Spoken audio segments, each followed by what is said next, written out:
L'origine du produit, c'est de faire ce qu'on appelle la vente directe, c'est vraiment de vendre directement au consommateur sans intermédiaire. Mes premiers clients, c'était mes voisins, donc c'est-à-dire que les légumes que je leur vendais poussaient à 20 mètres de chez eux, donc on pouvait faire difficilement plus local. Et donc de petit à petit, avec le bouche à oreille, j'ai développé ma clientèle, donc je vends principalement dans mon village, donc à Talmarmoutier. Bonjour Yannick, merci de nous recevoir chez toi. Est-ce que tu pourrais te présenter en quelques mots? Alors, donc Yannick Wilt, donc je suis maraîcher bio maintenant depuis 4 ans, depuis 2021, ouais, ça fait déjà 4 saisons. Donc à Talmarmoutier, tout près de Saverne. C'est pas un métier facile, mais je suis encore là au bout de 4 ans. Et là, ce mois-ci d'ailleurs, j'ouvre une petite boutique à Talmarmoutier justement. Quel a été le déclencheur pour que tu deviennes maraîcher? J'ai toujours aimé en fait la nature depuis tout petit. Après le collège, j'ai commencé des études pour devenir paysagiste. Donc, de fil en aiguille, après, j'ai un peu changé d'orientation. Je suis plutôt parti vers des études en géographie, plus orienté en protection de l'environnement. Et après ça, du coup, je suis allé jusqu'au master, du coup, et j'ai pas forcément continué parce que c'était assez compliqué de trouver un boulot dans ma branche.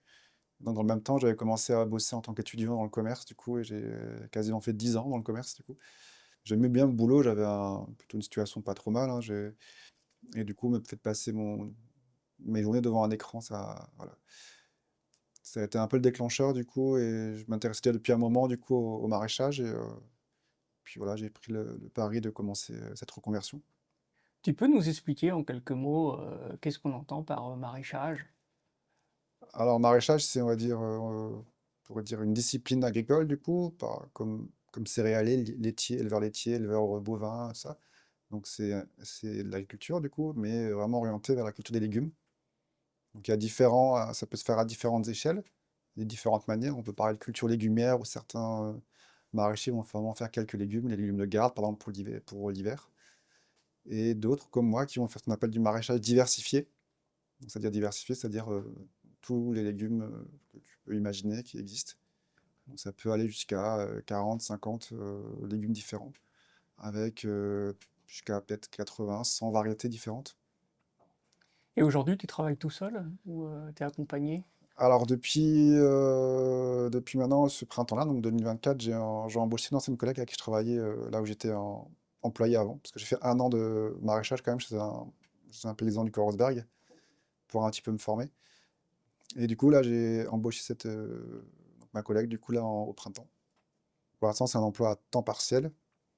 Et donc, a priori, le développement de mon projet me permettrait de pérenniser l'emploi du coup sur un contrat en CDI, du coup, éventuellement à temps plein. C'est pas encore fait, mais c'est en tout cas l'objectif que j'ai sur l'année 2025, du coup, la saison suivante, qui va bientôt commencer. Tu as des aides pour soutenir ton activité? Alors là, pour le moment, au niveau des aides, la seule aide que j'ai, c'est un crédit d'impôt pour l'agriculture bio. Donc c'est un crédit d'impôt qui est versé à titre privé, du coup. Donc jusqu'à présent, ça m'a permis de m'assurer les 2 salaires pour 2 mois. Voilà. Comment tu te vois évoluer dans cette branche? A priori, c'est pas encore fait, mais le cas en 2025, j'aurai un nouveau terrain. J'avais une situation un peu précaire sur les terres que je cultive parce que j'avais plusieurs petits terrains sans bail réel. C'est juste des prêts à ce qu'on appelle un commodat, un prêt d'usage. Le maraîchage, en fait, ça permet de favoriser, en règle générale, les circuits courts. Comment ça se traduit dans ton activité quotidienne? Est-ce que tu fais des marchés? Est-ce que tu nous parlais d'une boutique, mais en fait, comment tu livres tes produits, que ce soit les légumes ou les fruits? Donc l'origine du produit, c'est de faire ce qu'on appelle la vente directe, c'est vraiment de vendre directement au consommateur sans intermédiaire. Donc, mes premiers clients, c'était mes voisins, donc c'est-à-dire que les légumes que je leur vendais poussaient à 20 mètres de chez eux, donc on pouvait faire difficilement plus local. Et donc de petit à petit, avec le bouche à oreille, j'ai développé ma clientèle. Donc je vends principalement dans mon village, donc à Talmarmoutier. Mais aussi depuis 2 ans, j'ai trouvé une place de marché, parce que c'est pas forcément toujours simple d'avoir des places de marché. Donc là, à Furdenheim, donc tout près de Strasbourg. Ça, c'est un petit marché, c'est un des premiers marchés bio du Bas-Rhin. Et depuis peu, je fais aussi un marché à Mundolsheim. Donc là, j'anticipe un petit peu la suite. Avoir du coup, avant de produire plein de légumes et pas savoir quoi en faire, c'est déjà avoir la clientèle. Quelles sont les qualités requises pour toi pour devenir maraîcher, ou du moins pour le rester? Alors, il faut vraiment être multitâche. Il faut être plutôt débrouillard, du coup, bricoleur, parce qu'il faut savoir tout faire. Voilà, puis après, il faut être aussi un petit peu commerçant parce que voilà, il faut savoir quand même proposer ses produits, voilà, avoir un beau stand au marché, proposer, avoir quand même un petit peu de répartie, pouvoir discuter avec les clients parce qu'il y a quand même une relation qui se crée, qui est d'ailleurs très, très sympa. Enfin, c'est une des parties que je préfère le plus, à mon grand étonnement, parce que je suis pas forcément la personne la plus avenante comme ça à la base. Mais finalement, j'ai y pris goût et c'est vraiment toujours un plaisir de retrouver mes clients chaque semaine. C'est un métier qui est vraiment dur, hein. Enfin, je le cache pas, il y a beaucoup de gens qui ont envie de se faire ce métier-là, mais c'est très très compliqué. Et il faut savoir lâcher prise des fois quand un truc qui loupe, une culture qui rate. Voilà. Voilà. Tu peux nous présenter une journée type? Si on parle d'une journée type en été, ça serait une journée qui commence tôt dans la matinée pour pouvoir justement faire les récoltes quand il fait pas trop chaud, que les légumes prennent pas trop la chaleur. Après, ça va être du coup à faire un peu d'entretien, ça peut être tailler les tomates, du désherbage.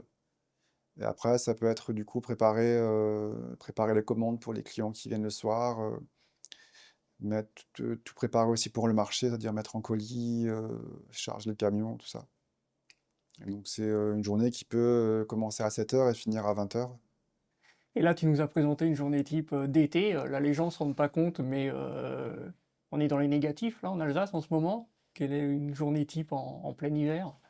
En hiver, heureusement, c'est ce qu'on appelle la saison morte. Du coup, c'est un peu plus calme. Du coup, tout va plus lentement, donc aussi bien les plantes que du coup, les maraîchers. Et heureusement, parce que ça permet un peu de se reposer. Quel conseil tu donnerais à un jeune qui voudrait se lancer dans ce métier? Déjà, de prendre le temps de se former correctement. Donc moi, j'ai fait une formation qui s'appelle un BPREA. Donc c'est une formation de brevet professionnel, du coup, en maraîchage biologique. Et donc c'était vraiment une formation très enrichissante. Du coup, j'ai rencontré beaucoup de gens où on a vraiment pu découvrir et appréhender le métier. Et du coup, avec des stages. Mais les stages, ils sont largement pas suffisants. Parce qu'il y avait, je crois, 6 ou 8 semaines de stage.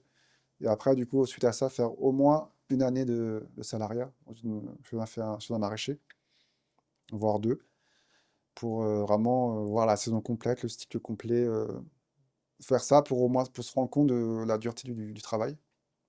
Tu arrives à trouver un équilibre entre ta vie professionnelle et ta vie personnelle, vu la dureté du métier et le temps que ça te prend? Alors moi j'ai pris le parti dès le début de vraiment me réserver des moments pour la famille. Du coup, généralement ma semaine se finit le samedi vers 15 heures. Donc j'ai encore une bonne demi-journée. Puis le lundi, je prends aussi le temps d'aller chercher par mon fils à l'école pour manger ensemble à midi, ce genre de choses. Et le soir, à part les jours de vente, comme je disais avant, où je peux finir à 19h, 20h, essayer de finir du coup aux heures habituelles, 18h, 19h maximum. Pourquoi tu as le marmoutier? Bah, c'était vraiment l'idée d'installer ma ferme là où je vis en fait. Ça me semble cohérent de produire des légumes pour la communauté qui vit dans les alentours. Le maraîchage, pour toi, est-il forcément bio? Donc, il y a plein de gens des cultures classiques conventionnelles sans forcément avoir à traiter partout. Mais moi je considère que quand on a des produits comme les légumes, je trouve, je considère que moins on met de choses dessus, moins on met de produits dessus, puis voilà, si c'est pas nécessaire d'en mettre, en tout cas, mieux c'est, quoi. Voilà. Pour la plupart d'entre nous, dès qu'on parle d'agriculture bio, de produits bio, tout de suite, le réflexe est de penser que le produit va être plus cher que celui que tu peux acheter en grande surface. La question, c'est comment toi, tu peux définir les prix. Pourquoi c'est plus cher le bio à la base? C'est parce que ça demande beaucoup plus d'intervention humaine, du coup, plus de main-d'œuvre. Voilà, on va pas pouvoir démarrer une culture en mettant du Roundup pour désherber la parcelle, pouvoir après semer sur un sol qui est clean. On va faire des choses un peu différemment, mais ça demande beaucoup d'intervention humaine. Et puis à mon échelle, moi je suis pas du tout mécanisé, c'est-à-dire que quand je récolte, c'est avec un couteau et une caisse, une brouette pour transporter tout ça. Voilà. C'est une agriculture qui est plus simple. Voilà. Voilà. Pourquoi les prix sont plus chers, il y a du boulot. Pour faire des légumes, faut bosser, quoi. Ça se fait pas, c'est pas si simple. Voilà. As-tu un produit phare, un légume phare? Ce serait mon légume préféré, peut-être, moi j'adore les aubergines, du coup. Bah, c'est une plante qui a des feuilles toutes soyeuses, toutes douces et qui fait des plantes magnifiques. Et ce fruit qui pousse, qui est violet comme ça, voire des fois noir, C'est une culture qui me plaît beaucoup. C'est une culture d'été qu'on plante généralement en avril et du coup qui peut pousser vraiment jusqu'à quasiment 2 mètres de hauteur. Ça fait des plantes magnifiques et je trouve que les fruits sont beaux, quoi. Voilà. Tu la cuisines comment, l'aubergine? Moi, je fais ça en moussaka, du coup, ou en caviar d'aubergine, ouais, c'est délicieux. Dans ta boutique, tu présentes un bel étalage de tes produits, mais je vois également qu'il y a des fruits et des légumes qui ne sont pas issus de ton agriculture. Tu peux nous expliquer pourquoi? Alors, ouais, dès le début, en fait, de mon projet, en fait, je me suis très vite rendu compte que c'était compliqué d'avoir une offre complète pour mes clients, du coup. Et que bah, les gens ne viennent pas forcément si vous avez que des tomates et des concombres et quelques courgettes. Ils vont venir, mais voilà, ils vont repartir avec un panier qui n'a pas beaucoup de valeur et du coup qui finalement vous rapporte pas grand-chose. Alors c'était bien pour commencer, mais j'ai très vite vu que les gens étaient intéressés par le fait d'avoir une offre complète. Et donc dès le début, j'ai complété mon offre en faisant ce qu'on appelle de l'achat-revente, c'est-à-dire comme un primeur. Donc je suis maraîcher et primeur.